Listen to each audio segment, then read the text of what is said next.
It's an NGO which also is working very closely with the UN agencies, as the UNFPA, UNICEF, UNDP. All this because we feel that we are in Senegal 95% Muslims. And any organization which is trying to implement any type of new policy, we Muslims should have our words and our eyes in it to see if it is compatible with our belief or not. And in this we have established a school which is teaching Quran. As I told you, many children memorize Quran from that school. Not Americans only, but we have students who came from Bermuda, from London. We have students from South Africa, from Namibia. We have children from all African countries, Sudan, Chad, Nigeria, Ghana. All over we have students who came from there and study.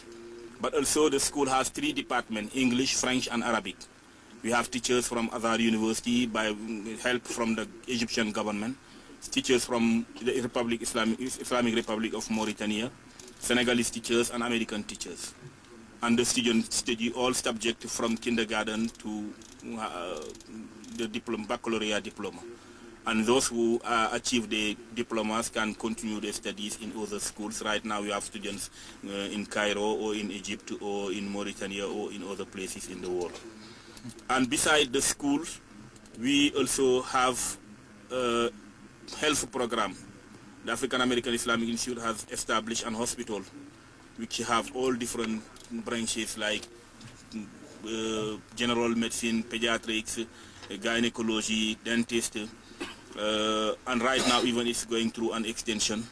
We also not only do curative medicine but preventive medicine by teaching people mostly how to prevent certain diseases we have in the area like malaria, malnutrition, diarrhea. Those things can be avoided if the people know exactly what to do. That's why always in the hospital we run some what we call EIC, information, education, communication, to teach mostly women how to prevent this type of disease. And for that also, as you know, many people in Senegal are illiterate. They cannot read or write in any language. That's why in parallel to the hospital, we run an illiteracy program where we were able to teach 5,000 women how to read and write, not in English or French or Arabic, but in their local dialect, because that makes things much easier for them to understand. Dr. Jerry, how many benefactors are there from your various programs collectively approximately? Collectively, you may say, okay, the city where we live in is a city of 300,000 people. But our actions are not limited just in that region. We are in many regions in Senegal. And for instance, a few weeks ago, we've been able to distribute 31,000 pair of shoes to the needy people in Senegal. Right now, we have in the harbor a container of 200 wheelchairs for the handicapped people. Right now, we have 2 40-foot containers of medicine and medical equipment, which we'll use what we can use in our hospital, and the rest we give it to the Ministry of Health in Senegal and to distribute to other institutions in the country. And our efforts are not limited mostly in Senegal. For instance, every year we have a convention in the Gambia where 30,000 people in the stadium will come and listen to Sheikh Hassan to talk about one topic, as it might be alcohol, tobacco, and the status of women in Islam, Islam and democracy, whatever topic, the brotherhood in Islam, whatever topic might interest the people. We do the same way in Nigeria, recently in Ghana. So it's all over. I mean, we have students, as I told you, coming from all those different places. We have also families, Muslims, who just come in the community, stay and learn about their religion. Excellent. This is Channel Islam International, Guide to Better Islam class. In the studio with us, I have honored to have His Eminence Sheikh Hassan Ali Cisse, the founder of the African American Islamic Institute. And we're going for a short news break now. After the break, we'll come back and continue our discussion with interesting guests and honorable scholars we have in the studio today. So stay tuned. Al Islam. I need a whole new, a complete program. Excuse me, just to go, just to cover these various accomplishments of Sheikh Hassan Ali Cisse. He's been given the keys of various cities in the United States of America. In one city, there's even a Sheikh Hassan Ali Cisse Day. It's the 2nd of October. 16th of June. And 2nd of October. In New Orleans, yes. Sheikh Hassan Ali Cisse, a man who's very well traveled, and a man, who has a large congregation. You know, Muslims always tell the West, Islam is the truth. But when it comes to finding Islamic solutions to the problems that the world faces today, can you give us some of your thoughts on this? Yes, Islam is the answer to our problems. Yes, but as I said earlier, a Muslim, wherever he goes, he should act as a Muslim. And this religion should have modern value to the Muslim, to help non-Muslims. By helping them, they will know what type of religion is. Even by dealing with them, we have to deal with them. Because Allah said in the book, لا ينهاكم الله عن الذين لم يقاتلوكم في الدين ولم يخرجوكم من دياركم أن تبروهم وتقسطوا إليهم إن الله يحب المقسطين. Dealing with non-Muslims is the first step for giving them dawah. Recently in Senegal, last month, I have a man who came for a business in West Africa. And he told me, Sheikh, I know you people, you Muslim, you don't tell lie, you don't steal, you don't deceive. As for us, we can do all that for this dunya. That alone is a certificate from non-Muslim to Muslim community. Al-haqqu ma shahida bihi al-a'da. Yes. And always, by dealing with them, helping according to what we have, we will give them big dawah in that way. And I hope that Muslims all over, they should practice the religion, because practicing the religion will make non-Muslim even respect you. I remember when I was in London, I live with a lady in one apartment. She was not a Muslim, but she used to hear my voice at Fajr time praying. And one day I came to bed late. At Fajr time she didn't hear my voice. The way she knocked on my door, I thought that a very big problem happened in the house.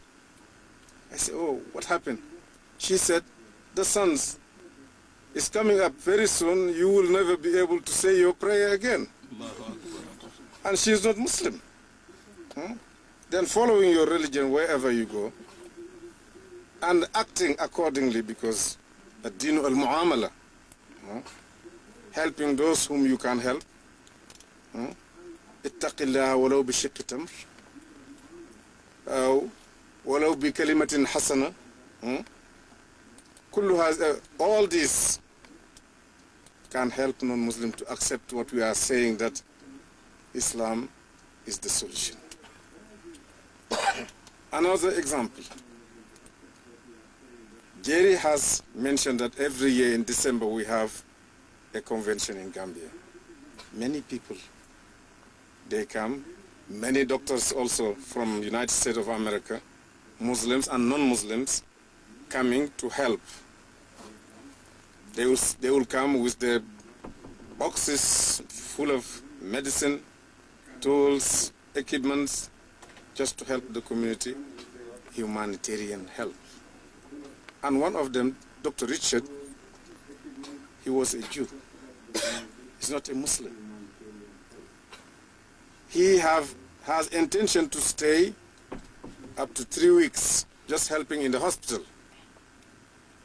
But the way he said, we live together, eat together, helping the needy people, and taking care of everybody, he himself, he said, this is the type of life I was looking for. This is the type of community I wanted to be in. And he came to me and said, I want to join Islam. He joined Islam, and we gave him the name Abdul Rashid. When he went back the following year, he came back with his wife. His wife also followed the religion, embraced Islam and followed. Even one time I remember he was telling me on the phone, my wife, she is a better Muslim than I am. Yes. Then just with the way you treat the others, the way you show them, telling truth, helping all the needy people, eating with them, feeding them, even giving them water. A man enter paradise just to give water to a dog. What will be the case if you give that water to a human being? He is the best of what Allah has created. لقد خلقنا الإنسان في أحسن تقويم ولقد كرمنا بني آدم وحملناهم في البر والبحر. Allah exalted man. What is it, documentary or what? That's why we are urging our fellow Muslims, our brothers, that Islam is a religion of truth. But we Muslims, to act accordingly, according to the teaching of Sayyidina Muhammad sallallahu alaihi wasallam, according to his behavior, according to his character, good characters. All that will help. Sheikh Jerry, the African American Islamic Institute, as from what you said, a lot of activities in Africa.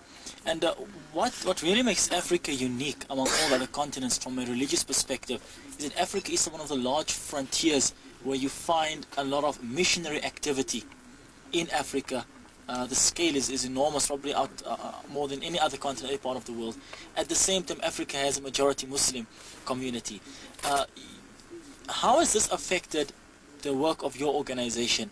And has there been any time when your organization has crossed paths with missionaries, with mission organizations, etc.?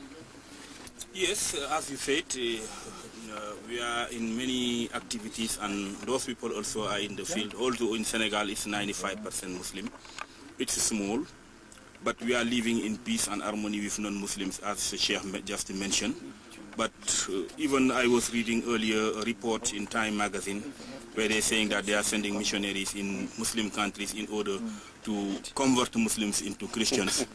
But you know, it's not easy. And as the Sheikh says, we are always acting as an example. Because, as I said earlier, the media is mostly misleading and misinforming people, mostly in Western countries. And the Sheikh always told us that whenever they're dealing with Islam, they are dealing with Islam unjustly. If a Muslim commit a crime, they blame the crime on Islam but not on the Muslim. But if a Jew or a Christian commit a crime, then they'll not blame Christianity or Judaism, but they'll blame that same only person. And this is very unfair.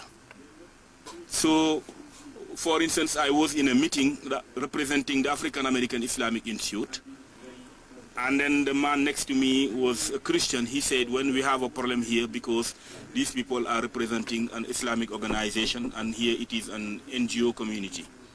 I told him, no, the problem doesn't exist. We Muslims, we don't have problem with non-Muslims. Because in any Muslim house, you'll find somebody named Jesus, Isa, or Joseph, or Moses. But you'll never walk in a non-Muslim Christian family and see somebody named Muhammad. So we do recognize your religion and your prophets. Because if you don't, we are not Muslim.